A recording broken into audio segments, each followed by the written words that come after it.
Avodah Zara Daf Samechet. On a vu dans le daf précédent une machloket tanaïm, à savoir est-ce que un issour qui donne un mauvais goût dans un plat, est-ce qu'il interdit tout le plat ou pas?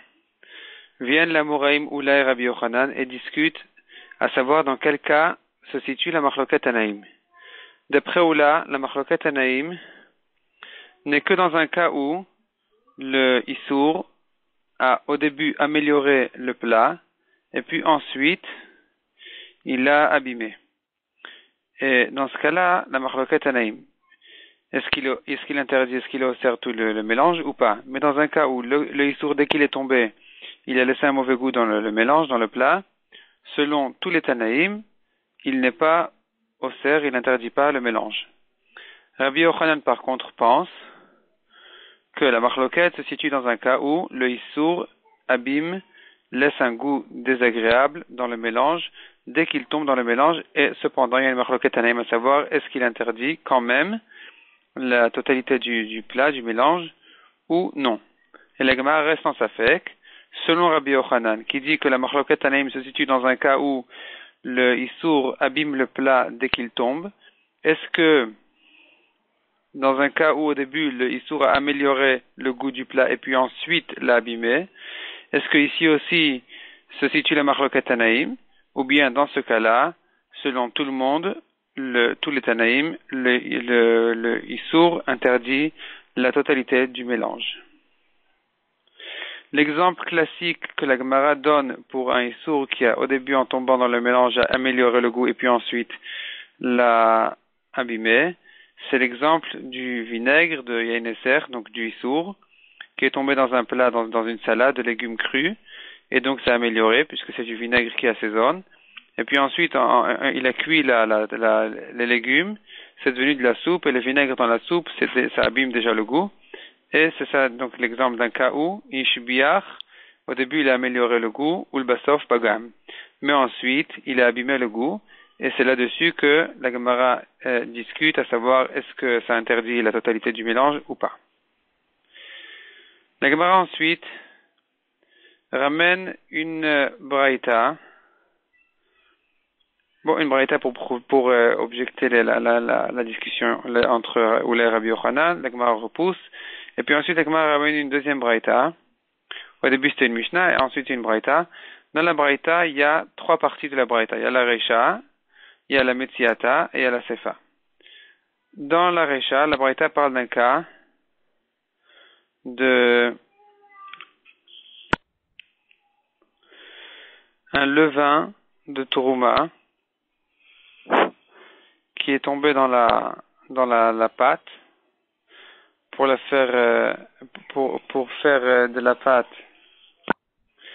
pour lever la pâte, et aussi un autre levain aussi de choulin, donc qui est permis, est tombé aussi dans la pâte pour la faire lever.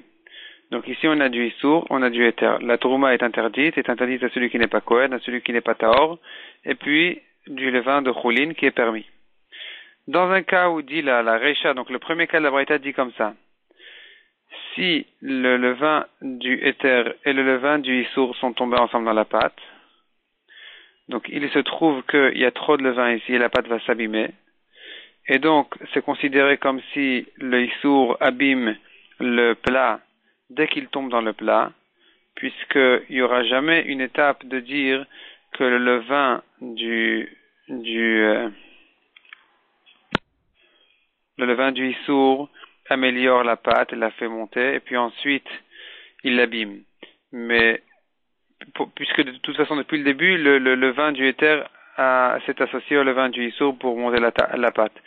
Bon, on verra dans la suite, la Gemara elle explique mieux ce cas-là. Donc le premier cas de la Recha, c'est un cas où sont tombés ensemble le levain du issour avec le levain du éther. Et dans ce cas-là, on voit une machloket entre Tanakama et Rabbi Shimon, à savoir est-ce que c'est interdit ou pas. Donc ici, on voit clairement que même dans Pogem et Ikaro, c'est-à-dire un issour qui dès qu'il tombe dans le mélange, le plat, il l'abîme, il y a quand même une machloket, est-ce que c'est interdit ou pas. Donc ça soutient l'avis de Rabbi Yochanan. À la fin de la sugya, la Gemara explique que le chidouche de cette bava, donc de ce din-là, c'est que Rabbi Shimon ne considère pas que le levain du Issour a au début amélioré la pâte jusqu'à qu'après elle s'est abîmée, en même temps que le levain du Éther, mais que le levain du Éther, donc le levain du Issour n'était pas unique à faire améliorer la pâte, donc il ne s'appelle pas qu'il a amélioré au début. Et puis, dès que la pâte s'est abîmée, donc là, ici, le levain du Issour était aussi associé à cette étape-là. Et donc, on considère ça comme s'il avait depuis le début abîmé la pâte, puisque ce que la pâte était améliorée au début ne se rapporte pas uniquement sur le levain du Issour. Donc, à partir de ce moment-là, on considère ici comme si le levain du Issour avait depuis le début abîmé la pâte. Et donc, la pâte est, selon Rabbi Shimon, est permise.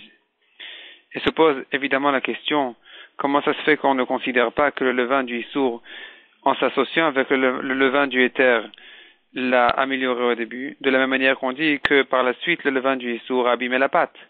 Et la Gemara explique, donc à la fin de la Sugya, la Gemara va expliquer que Rabbi Shimon Leshitato, lui, pense qu'on n'associe pas le Issour avec le Éther, ni même deux Issourim différents, on ne les associe pas pour compléter la quantité du Issour demandé. Ça, c'est la Recha. Donc, conclusion, la Recha, finalement, on voit dans la Recha que si le Issour a abîmé le mélange, le plat, dès qu'il est tombé dedans, Machloket entre Tanakama et Rabbi Shimon, selon Tanakama, c'est Assour, selon Rabbi Shimon, c'est Moutar. Deuxième cas de la Braïta, c'est un cas où le Issour a au début amélioré, puis ensuite a abîmé le plat. Selon tout le monde, c'est Assour. L'exemple est, si le levain de tourma est tombé d'abord dans la pâte, donc il a au début amélioré la pâte puisqu'il était insuffisant pour abîmer la pâte, il n'était que suffisant pour au contraire l'améliorer. Donc puisqu'il a au début amélioré, puis ensuite quand est tombé le levain du Issour aussi, les deux ensemble ont abîmé la pâte, donc c'est un cas d'un Issour qui a amélioré puis ensuite abîmé, selon tout le monde, c'est Assour. Troisième cas de la Braïta, ça ressemble au premier cas, c'est le cas où il a abîmé le mélange depuis le début. S'il a abîmé le mélange depuis le début, se trouve la marloquette entre Tanakama qui interdit et Rabbi Shimon qui permet. L'exemple, il y a deux exemples ici.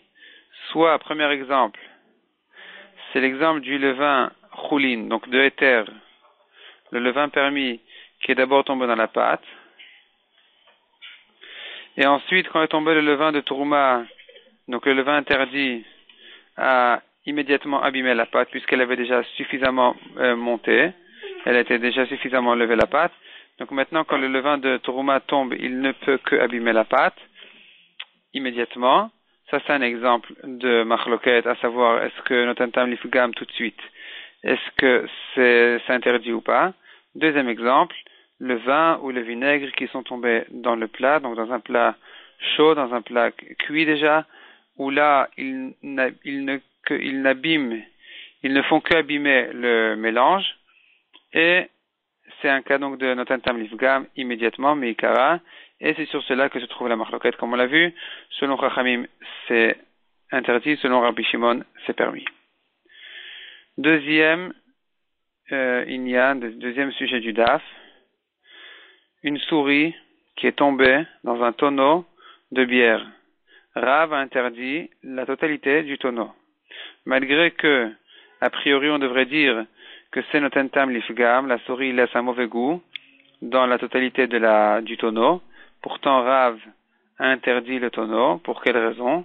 La Gemara propose une première raison en disant que puisque la Torah a fait un chidouche de dire que la souris est interdite, alors que a priori, c'était pas la peine de le dire, puisque de toute façon, les gens ne mangent pas les souris.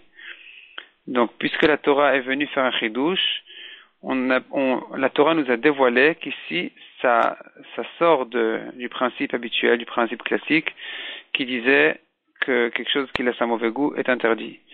Si vraiment la Torah voulait rester dans la classique, elle aurait pu se taire. Et évidemment que les gens ne mangent pas de souris.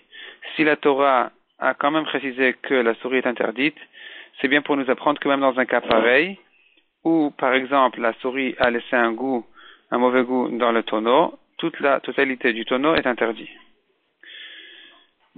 La Gemara ajoute entre parenthèses que cependant, si la souris s'est desséchée complètement, après sa mort évidemment, elle ne donne plus de Toum'a. Donc ici on n'utilise pas cette même idée pour dire que puisque la Torah a quand même précisé que la souris rend tamé alors que de toute façon les gens s'en séparent. Donc on devrait dire que la Torah est venue nous apprendre que même dans un cas où elle s'est desséchée complètement, ça rend tamé. Il y a cependant, on a une Xerat HaKatuv qui nous apprend, la Torah nous apprend que non, que c'est que quand la souris est encore fraîche à sa mort, c'est là où elle rend tamé, mais pas plus tard.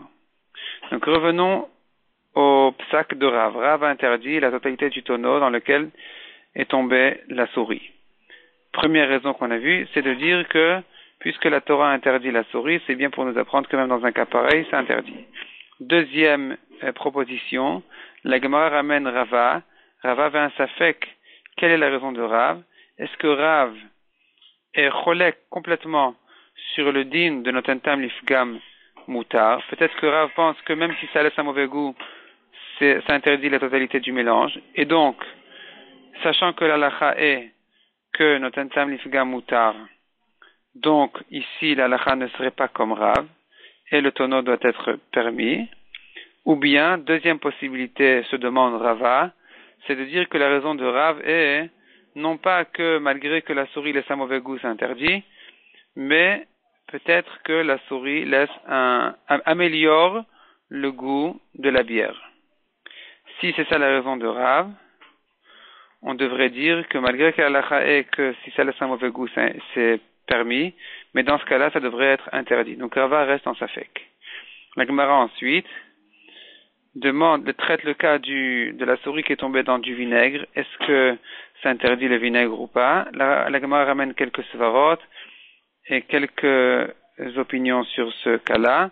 Finalement, la Gemara tranche la halacha que c'est batel beshishim. Donc, s'il y a 60 fois plus que la quantité le volume de la souris, s'il y a 60 fois plus que ça dans le vinaigre, eh bien, le vinaigre est permis. De même, ajoute la Gemara, tous les isurim de la Torah, ils s'annulent dans une quantité qui est 60 fois plus grande que la quantité du isur. Rashi précise qu'il s'agit d'un cas où le isur est tombé dans une autre espèce que lui-même.